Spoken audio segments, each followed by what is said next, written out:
와가지고. 네, 오늘의 말씀은 하늘까지 함께 가는 사람들이라는 제목으로 시대의 소망 37장 최초의 복음 전도자들 마태복음 10장을 본문으로 하고 있습니다. 저희 같이 오늘 말씀 참고해 보도록 하겠습니다. 다 같이 읽겠습니다.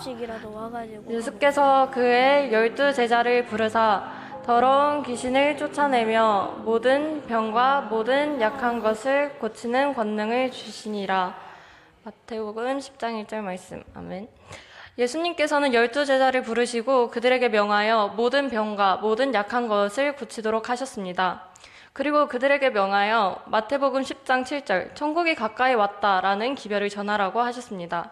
그리고 오늘날 우리에게도 명하셨습니다. 마태복음 28장 19절에서 20절 그러므로 너희는 가서 모든 민족을 제자로 삼아 아버지와 아들과 성령의 이름으로 침례를 베풀고 내가 너희에게 분부한 모든 것을 가르쳐 지키게 하라. 볼지어다 내가 세상 끝날까지 너희와 항상 함께 있으리라 하시니라. 예수님께서는 몇 사람들이 제자로 삼으시고 그들로 하여금 복음을 전하도록 하셨습니다.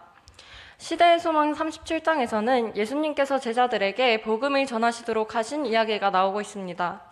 그렇다면 우리 또한 예수님께서 제자들을 어떻게 명하셨는지 살펴보며 우리 또한 복음을 어떻게 전해야 할지, 어떠한 마음가짐으로 전해야 할지 알아보도록 하겠습니다. 첫 번째는 하나님의 사랑을 먼저 경험해야 한답니다. 우리는 우리가 만난 하나님의 사랑을 전해야 하고 우리가 만난 하나님을 전해야 할 의무가 있습니다. 하지만 그러기 전에 우리가 먼저 그 사랑을 경험해야 합니다. 만약 여러분들이 물건을 판다고 해봅시다. 사람들이 그 물건이 어떠한지 물어봤을 때 사용하지도 않고 팔려고 한다면 누가 그 물건을 사려고 구매하겠습니까? 우리가 사용해보고 그것에 대해 좋은 점을 이야기할 때 사람들은 그것을 진심으로 받아들이고 사용해보려고 할 것입니다. 우리 또한 하나님을 다른 사람에게 전할 때에 하나님의 사랑을 진심으로 다해 전한다면 사람들은 귀 담아 들을 것입니다. 시대의 소망 357페이지에서는 이렇게 말하고 있습니다. 그리스도를 시인하고자 하는 자는 그리스도께서 자기 안에 거하시게 해야 한다. 자기가 받지 않은 것을 전해줄 수는 없다. 제자들은 교리를 요창하게 말하고 그리스도께서 친히 하신 말씀을 반복할 수 있을지는 모르나 만일 그들이 그리스도와 같은 온유함과 사랑을 소유하지 않았다면 그분을 시인하는 것이 아니다. 하지만 몇몇 성도님들께서는 어쩌면 이런 고민을 하실 수도 있습니다. 저 또한 그랬고요. 나는 정말 죄인인데 내가 하나님을 전해도 될까? 라고요. 왜냐하면 예수님에 대해 더 알아가고 예수님에 더 대해 찾아볼수록 예수님의 생애를 지켜보면 나는 정말 죄인이고 하나님께 다가갈 자격이 없는 사람이란 걸 깨닫게 되기 때문입니다. 나는 예수님을 십자가에 못 박은 죄인이란 사실을 정말 뼈저리게 느끼게 됩니다. 이것은 어쩔 수 없는 사실입니다. 나는 정말 죄인이고 죽어야만 마땅합니다. 나 자신을 보면 그렇습니다. 하나님께서는 우리가 예수님을 보며 좌절하라고 우리에게 보내신 것이 아닙니다. 도리어 예수님께 감사하며 구원이시고 생명이신 예수님을 더 전하라고 하십니다. 그러면 우리는 어떻게 해야 할까요? 우리는 바라보는 대상을 바꿔야 합니다. 예수님께서는 우리가 우리 자신을 보는 것을 원하지 않습니다. 베드로가 물 위를 걸었을 때 자기 자신을 보니 바다에 빠졌지만 예수님께 시선을 고정하니 다시 물 위를 걸을 수 있었던 것처럼 예수님께서는 저희의 죄된 모습이 아닌 예수님을 바라보기를 원하시며 예수님께서는 우리 죄를 위해 이미 돌아가셨다는 것을 믿고 계속 나의 죄를 가져다 드리고 십자가를 예수님을 바라보는 것을 원하십니다. 그렇다면 왜 우리는 계속 우리의 모습을 바라보게 되는 것일까요? 시대 소망에서는 이렇게 말하고 있습니다. 사람의 마음을 의심으로 채우는 것은 사단이 하는 일이다. 사단은 그들이 하나님을 엄한 재판관으로 여기도록 이끈다. 사단은 그들로 죄를 범하도록 유혹한 다음 자신들이 너무도 죄가 많아서 하늘 아버지 앞에 가까이 나가거나 그분의 동정을 받을 수 없다고 생각하게 한다. 주께서는 이 모든 것을 다 이해하신다. 예수께서는 제자들에게 그들이 궁핍하고 연약할 때에 하나님께서 그들을 동정하신다는 것을 보증하신다. 사람이 한숨 짓고 고통을 느끼고 슬픔을 당하는 것은 무엇이나 다 하늘 아버지의 마음에 파동을 일으킨다. 시대의 소망에서는 분명히 말하고 있습니다. 사단은 우리에게 끝없는 죄책감으로 하나님께 다가가지 못하도록 방해하고 있고 우리 자신을 계속하게 바라보게 함으로써 계속 좌절하도록 하고 있습니다. 하지만 예수님께서는 그러한 우리의 모습까지 동정하고 계시고 우리가 슬픔을 당할 때 안쓰럽게 바라보고 계십니다. 우리에게는 그러한 좌절감 속에서 나올 방법은 하나밖에 없습니다. 십자가를 바라보고 예수님을 바라보는 방법밖에 없습니다. 우리는 우리 자신을 바라보았을 때 한없이 괴롭고 나를 바라보고 나의 죄를 바라본다면 더욱더 좌절하기만 할 것입니다. 하지만 오히려 이럴 때일수록 예수님을 바라보아야 한다고 합니다. 이미 우리의 죄를 십자가에 달려 돌아가심으로 사해 주시고 그저 죄를 맡기기만을 바라는 예수님을 저희는 바라보아야 합니다. 이렇게 제자들은 여러 지역으로 파송 나가기 전 먼저 예수님과 함께 시간을 보냈습니다. 제자들은 그분을 끊임없이 보았고 그들은 예수님과 함께 고생과 고난을 함께 당하며 가족처럼 지냈으며 예수님의 설교를 들으므로 그들은 먼저 그들이 전해야 할 복음에 대해서 들었습니다. 그들은 먼저 예수님과 충분한 시간을 함께함으로 가족과 같은 사이가 되었고 그분의 본부에 수행하고 수고를 덜어드리기 위해 애썼습니다. 그들은 예수님의 사명을 자신의 사명으로 받아들였고 예수님의 일을 행하기 위해 노력했습니다. 우리 또한 복음을 전하러 나가기 전 예수님과 충분한 유대감을 쌓고 예수님의 사명을 이루기 위해 노력해야 합니다. 하지만 우리가 복음을 전하러 갈 때 꽃길만 있는 것이 아닙니다. 저희는 박해를 두려워하지 말아야 합니다. 예수님께서는 복음을 전하러 가는 제자들에게 분명히 경고하셨습니다. 마태복음 10장 34절 내가 세상에 화평을 주러 온 줄로 생각하지 말라. 화평이 아니요 검을 주러 왔노라. 우리가 예수님의 삶을 닮고자 노력하고 그분의 말씀대로 산다면 박해를 받을 것입니다. 이것은 예수님께서 우리에게 수차례 경고하신 말씀이고 우리는 예수님을 따른다면 받을 시선과 박해에 대해 알고 있어야 합니다. 옛날 로마 제국시대에 네로 황제 재위 중에 큰 불이 났습니다. 불은 6일 이상 지속되면서 도시 대부분이 파괴되었습니다. 사람들은 황제 네로가 새 궁정을 지으려 한다며 네로 황제를 의심하였고 네로는 그러한 자신의 책임을 피하기 위해 기독교인을 희생양으로 삼고 그들에게 죄를 뒤집어 씌웠습니다. 그 당시 기독교는 소수 종교였고 비밀스러운 모임이었습니다. 또 로마 신들을 부정한다는 이유로 이미 의심을 받던 집단이었습니다. 네로는 로마에 불을 지른 것이 기독교인들이라며 공식적으로 비난하였고 그 결과 기독교인들을 산채로 불태우고 횃불처럼 묶어 정원 조명으로 사용하고 짐승 가죽을 씌워 매등수에게 던지는 등 아주 잔혹한 박해가 이어졌습니다. 전승에 따르면 이 박해 시기에 베드로와 바울이 사망했다고 보고 있습니다. 어떠신가요? 무언가 재림교단과 비슷해 보이지 않으신가요? 성경에서는 우리가 마지막 때에 환난을 당하고 박해를 받을 것이라는 상실을 명백하게 나타내고 있습니다. 네로 황제가 화제의 탓을 그리스도인 때문이라고 몰아갔던 것처럼 우리 또한 어떤 재난 혹은 전쟁 아니면 그 무언가의 이유를 우리에게 돌릴 수 있습니다. 하지만 그럼에도 하나님께서는 우리에게 고난을 허락하셨습니다. 그렇다면 왜 우리에게 박해를 허락하셨고 그것을 통해 우리에게 전하고자 하신 바는 무엇일까요? 박해를 받는 이유는 사실 여러 가지입니다. 그 중에 한 가지 이유로는 우리가 교회에서 정말 많이들 들어보셨을 말이 있으실 것입니다. 바로 지금이 마지막 때라는 사실입니다. 마태복음 3장 12절 손에 키를 들고 자기의 타작 마당을 정하게 하사 알곡은 모아 곳간에 들이고 쭉정이는 꺼지지 않는 불에 태우시리라. 요한계시록 14장 14절부터 16절 또 내가 보니 흰 구름이 있고 구름 위에 사람의 아들과 같은 이가 앉았는데 그 머리에는 금 연류관이 있고 그 손에는 이한 낫을 가졌더라. 또 다른 천사가 성전으로부터 나와 구름 위에 앉은 이를 향하여 큰 음성으로 외쳐 가로되 내 낫을 휘둘러 거두라. 거둘 때가 이르러 땅의 곡식이 다 익었음이로다 하니 구름 위에 앉으신 이가 낫을 땅에 휘두름에 곡식이 거두어지니라. 예수님께서는 재림 전에 쭉정이와 알곡을 구분하시는 일을 하십니다. 성경에서는 추수 때 알곡은 곳간에 두리고 쭉정이는 불에 태운다는 비유로 심판과 구분하고 있습니다. 이것은 조사 심판을 의미하고 있는데요. 쭉정이와 알곡에 대해서 간단히 설명을 드리자면 일상에서 곡식, 나달 중 알이 없거나 작은 빈 껍데기를 쭉정이라 하고 알곡은 곡식의 알맹이입니다. 즉 쭉정이는 겉으로만 하고 무게가 없는 신앙, 즉 형식적 신앙, 외식, 거짓 신자 등을 말하고 있고 알곡은 예수님을 진심으로 믿는 신자를 말하고 있습니다. 우리는 쭉정이와 같은 신앙을 하게 된다면 박해를 받았을 때 금방 떨어져 나갈 것입니다.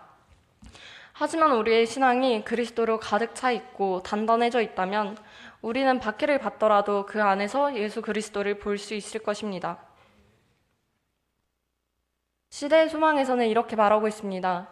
진리를 거절하는 자들은 제자들을 비난하고 억압할 것이다. 그러나 주님의 자녀들은 손실과 고통을 당하고 심지어 죽게 되더라도 그들의 거룩한 모범이신 분의 온유하심을 나타낼 것이다. 때때로 그들이 진리의 참 성격을 배우는 유일한 수단은 저희 신앙의 연고로 신문을 당하는 자들의 증언에 의해서이다. 우리는 박해와 죽음을 통해 어떤 사람들을 진리로 받아들일 수 있는 경로가 될 수 있다고 시대의 소망은 말하고 있습니다.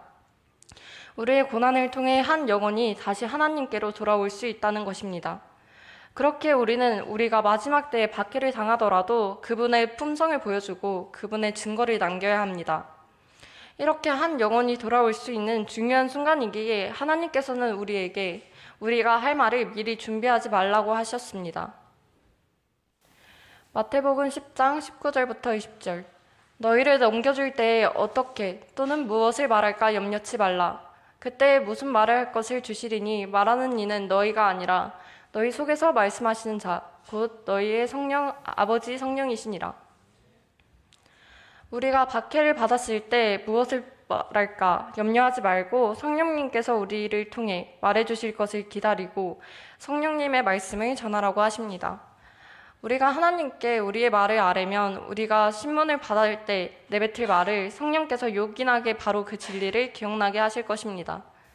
하지만 다만 확실히 할 것은 이 말하는 것은 우리가 아는 부분 내에서 생각나게 하실 것입니다. 그렇게 우리는 날마다 하나님의 말씀을 읽고 그분이 보내신 예수 그리스도를 알고자 힘써야 합니다. 우리의 박해로 인해 한 영혼이 돌아올 수 있다는 것을 생각하시고 그 또한 감사로 대하는 우리 새천사 성도님들이 되시길 바랍니다. 박해는 신문하고 고문하고 육체적인 박해뿐만이 아닙니다. 심지어 우리는 예수님께서 자기로 인해 우리 가족, 형제, 친구 사이에도 불화가 있을 것이라고 말씀하셨습니다.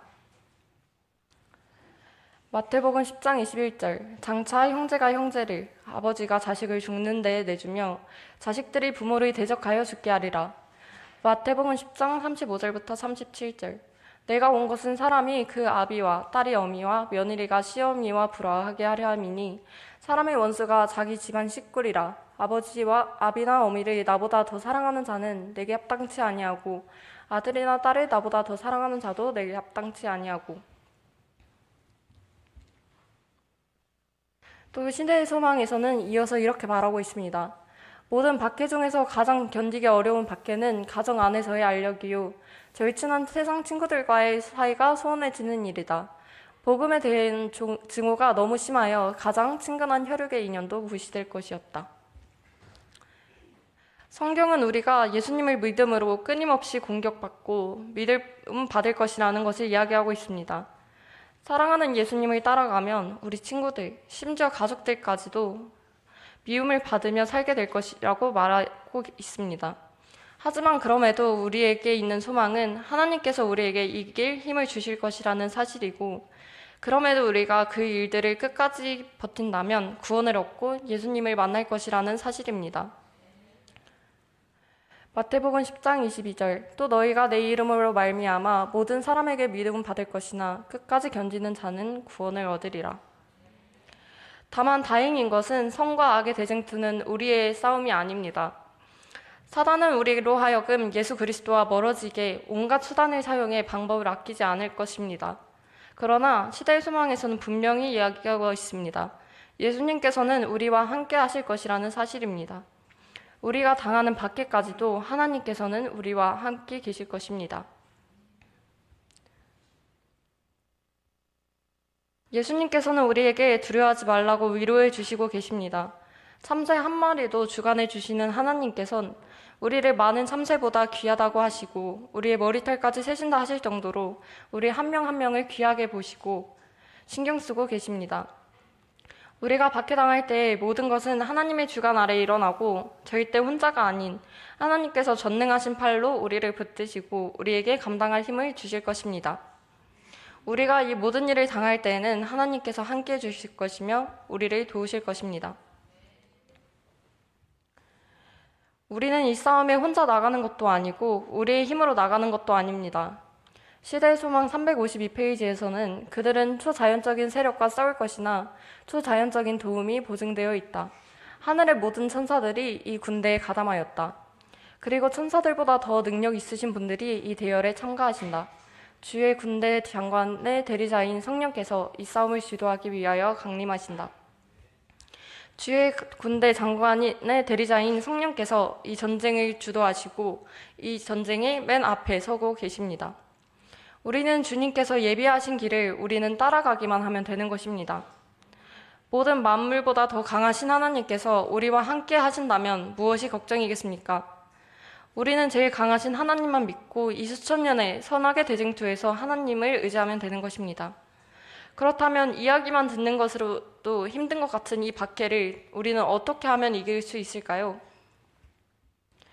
저희는 그리스도의 일꾼이 되어야 합니다. 예수님께서는 제자들에게 귀신을 쫓아내며 모든 병과 약한 것을 고치는 권능을 주시고 그들에게 복음을 전파하라 하셨고 현재 우리에게도 약속하셨습니다. 마태복음 28장 18절 예수께서 나와 말씀하여 이르시되 하늘과 땅과 모든 권세를 내게 주셨으니. 이어서 시대의 소망에선 이렇게 말하고 있습니다. 선교사는 비단 육체적인 질병을 낫게 할 수 있을 뿐만 아니라 죄인의 죄의 문둥병에서 정결하게 하실 수 있는 크신 의원께로 인도하실 수 있다. 우리가 하나님의 힘으로 파송을 나갈 때에는 하나님께서 성령 없이는 보내시지 않습니다. 하나님께서는 꼭 성령을 부어주신다고 저희에게 약속하셨습니다. 이렇게 예수님께서는 우리에게 권능과 권세를 주시고 우리와 항상 함께 있겠다는 약속을 하시면서까지 우리에게 복음을 전하라 하시고 그것을 지켜 행하라고 하십니다. 시대의 소망 351페이지 그리스도께서 활동하신 모든 지방에는 자신들의 필요를 깨닫고 진리에 줄이고 목말라 하는 자들이 있었다. 가을급한 심령들에게 주님의 사랑의 소식이 보낼 시기가 이르렀다. 제자들은 그분의 대표자로서 이런 모든 사람들에게 나갈 것이었다. 저희 컴퍼스 선교사들이 지난 10일간 AMM 선교사들과 함께 필리핀 전도회에 다녀오게 되었습니다. 그곳에서 약 5일간 전도회를 진행했는데 첫 전도회 날이 화요일이었습니다. 첫날에는 생각보다 사람들이 그렇게 많이 오지 않았습니다. 필리핀 아이들이 한국인을 엄청 좋아해 전도회 조용히를 나눠줄 때 저희를 쫓아다녔는데 그것을 본 사람들이 전도회가 아이들을 위한 전도회라고 생각하고 막상 어른들이 오지 않았던 것입니다. 그렇게 저희는 다시 둘째 날에 어른들을 위한 전도회니까 꼭 한번 와달라고 부탁하면서 다시 사람들을 모으게 되었습니다. 그렇게 둘째 날부터는 어른들이 꽤 오게 되었습니다. 여기에는 조금 특별한 사람이 껴 있었습니다. 바로 저희 전도회에 오순절교회 목사님께서 오신 것입니다.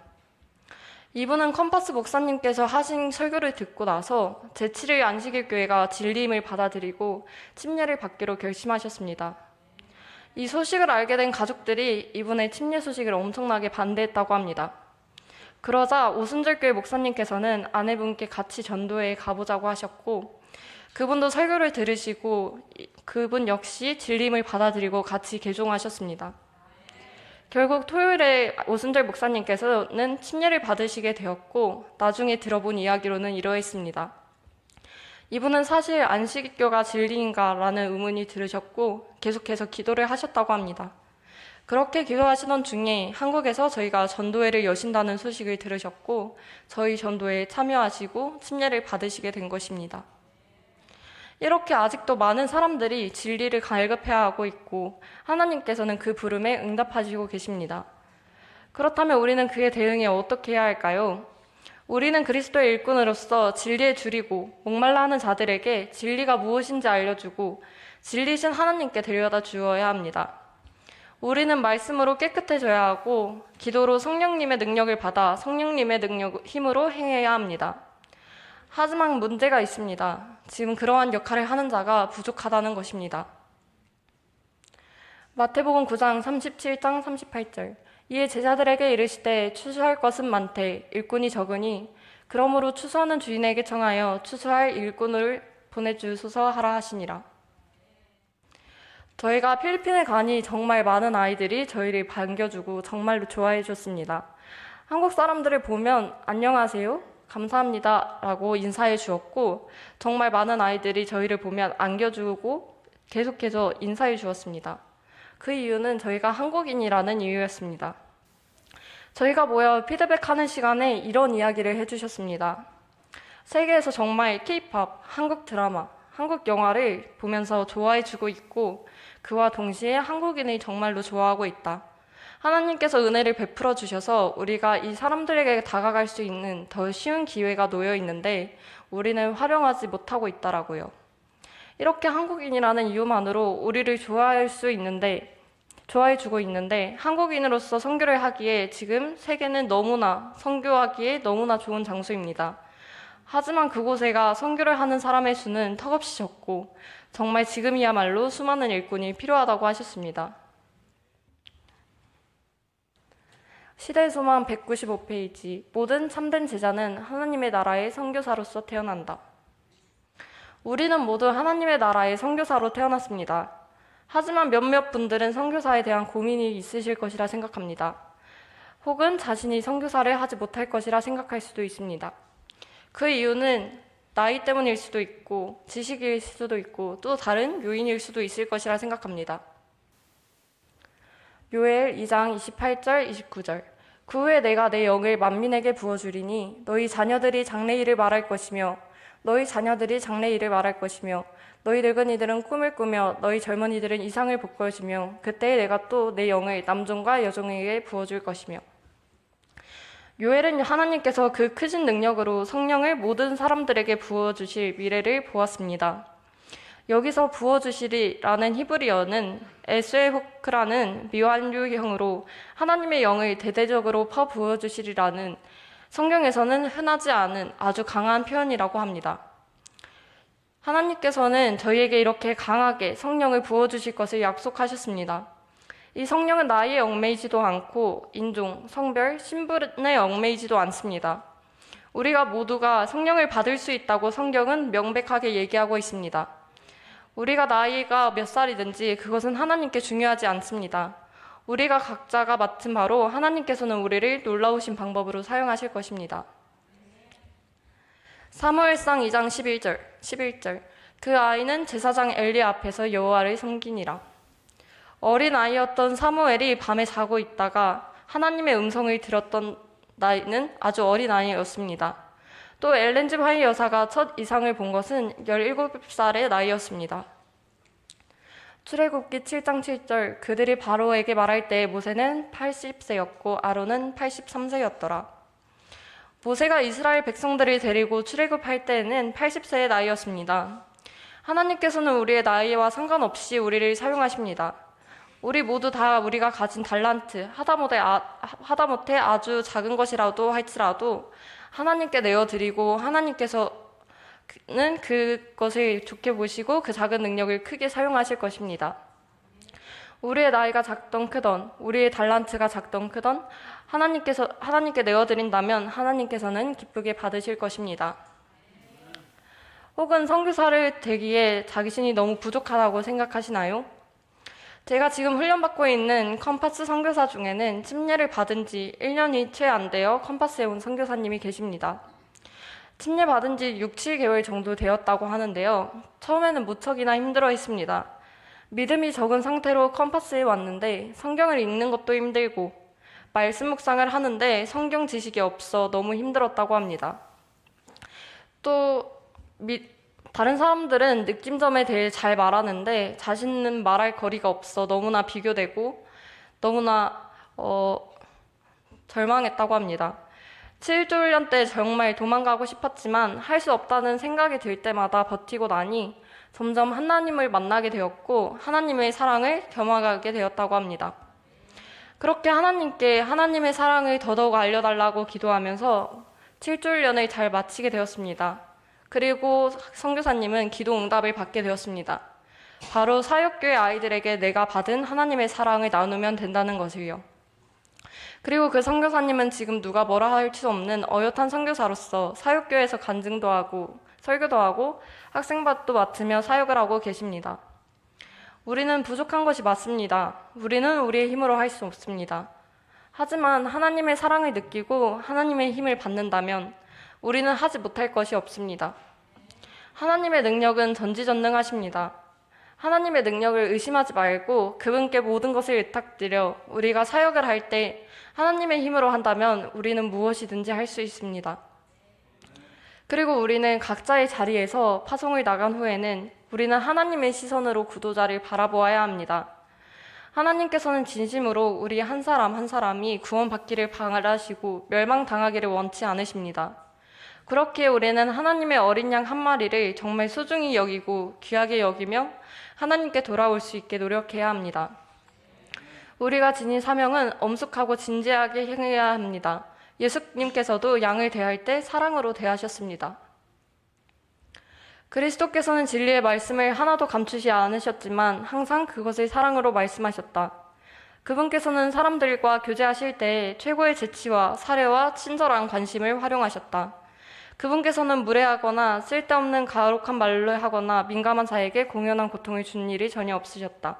그분은 인간의 약점을 비난하지 않으셨다. 예수님께서는 사랑으로 말씀하시고 행동하셨습니다. 우리들 또한 사랑으로 말해야 합니다. 선교사로 훈련하면서 들은 말이 있습니다. 우리가 세상에 복음을 전해야 하지만 사람들에게 우리의 인종, 종교, 문화로 인해 막힌다고요. 우리를 통과하게 하는 것은 지위나 국가, 그 어떤 것도 아니지만 그 사이를 통과할 수 있는 유일한 것은 사랑이라고 합니다.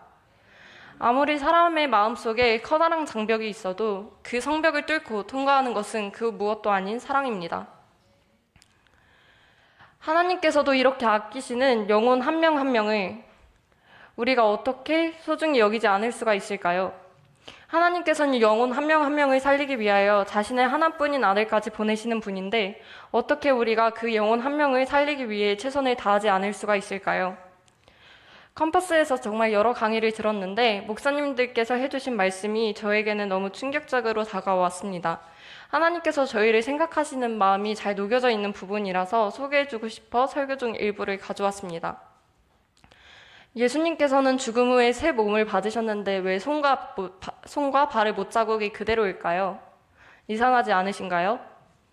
예수님께서는 부활 후에 또 새 몸을 받으셨는데 그 손과 발에 못자국이 있는 이유는 예수님의 사랑을 거절한 사람들의 흔적이라고 합니다. 우리는 하나님을 거절한 사람들의 흔적을 하늘에 가서도 계속해 바라보게 됩니다. 하나님께서는 자기 품에 안기지 못한 자식을 잊지 못하십니다.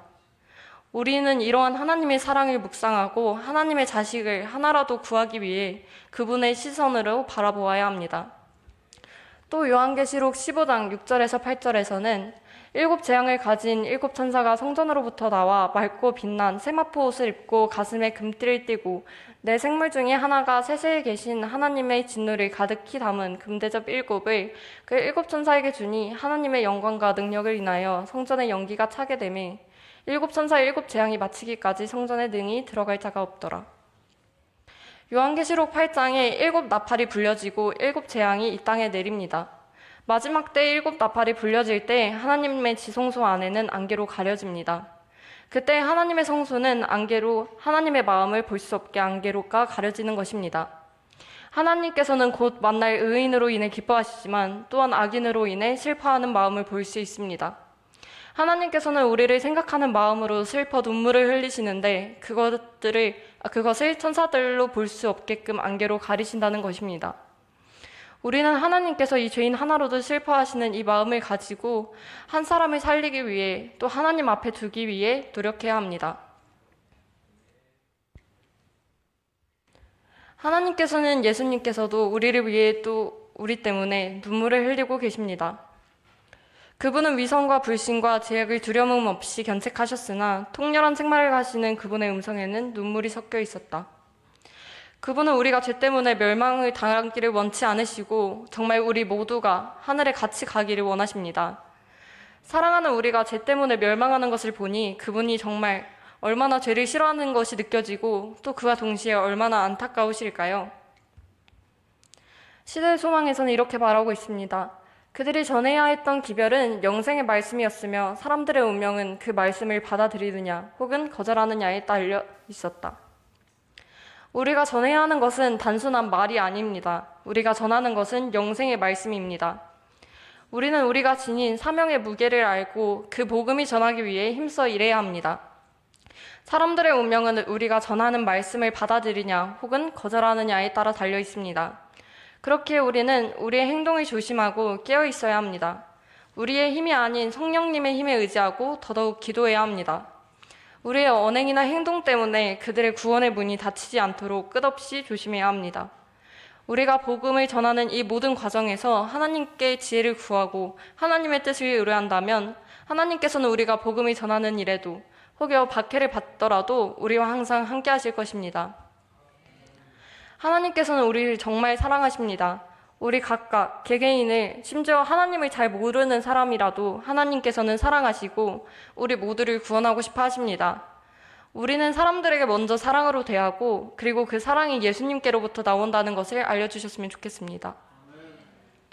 요한일서 4장 17절 이로써 사랑이 온전하게 이루어진 것은 이 성경절은 영어 성경에서는 made perfect라고 나와 있습니다. 사랑은 완벽한 것입니다. 그것은 완벽하기 때문에 두려움도 없고 화남, 악함이라는 감정이 껴들 수 없는 것입니다. 이렇게 값진 것을 하나님께서는 우리에게 값없이 베푸셨습니다. 이렇게 소중한 것을 저희는 받고 있는데 어떻게 다른 사람에게 이 값진 것을 전하지 않을 수가 있을까요? 저희가 항상 예배 시작 전에 하는 말이 있죠. 바로 하늘까지 함께 갑시다입니다. 예수님께서는 한 영혼을 살리려고 노력하신 것처럼 우리 또한 하나님의 영혼을 한 사람이라도 살리기 위해 노력하는 인천 새천사교회 모두 다가 되셨으면 좋겠습니다.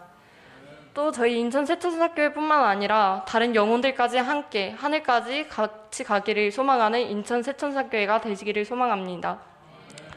예수님께서 파송하신 12 제자들이 그분을 위해 그분의 본부를 수행하고 그 수고를 덜어드리기 위해 힘써 노력했던 것처럼 우리 또한 예수님을 사랑하는 마음으로 그분의 사명을 이어받아갔으면 좋겠습니다.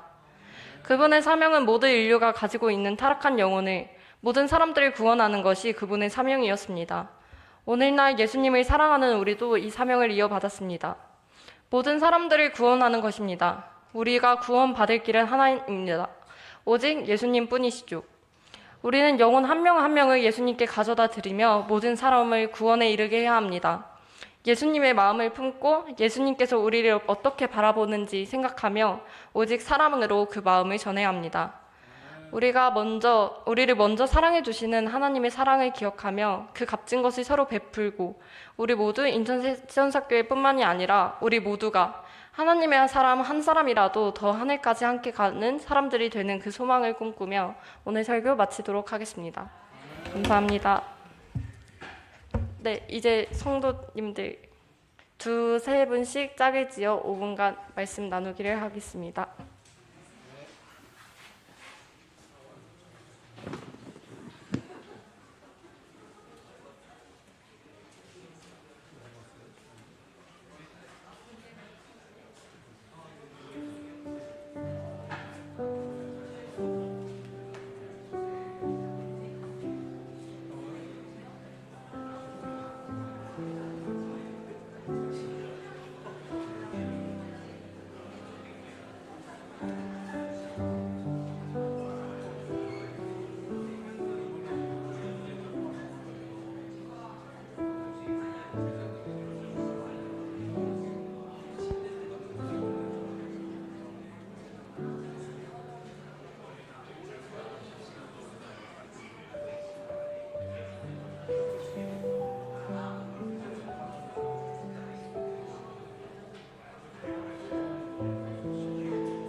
우리 홍은호 집사님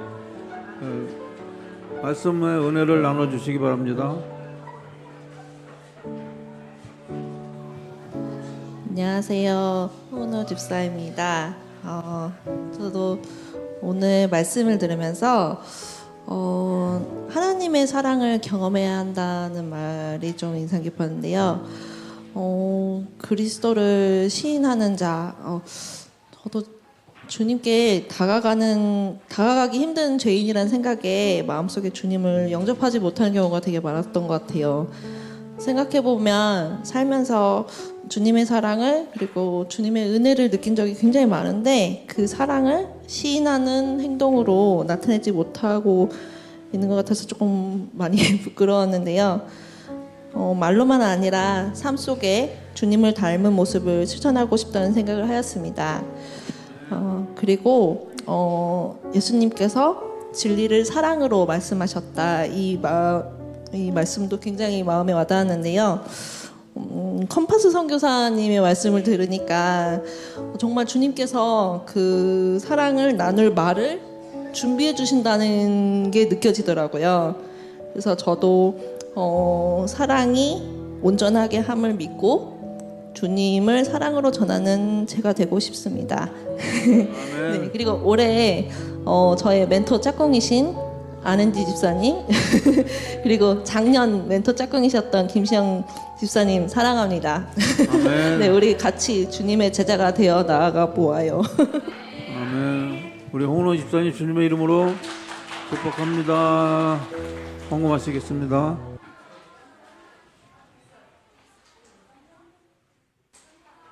오늘은 1월 10일 안식일입니다. 나의 하나님이 그리스도 예수 안에서 영광 가운데 그 풍성한 대로 너희 모든 쓸 것을 채우시리라. 빌립보서 4장 19절 말씀 공부하시겠습니다.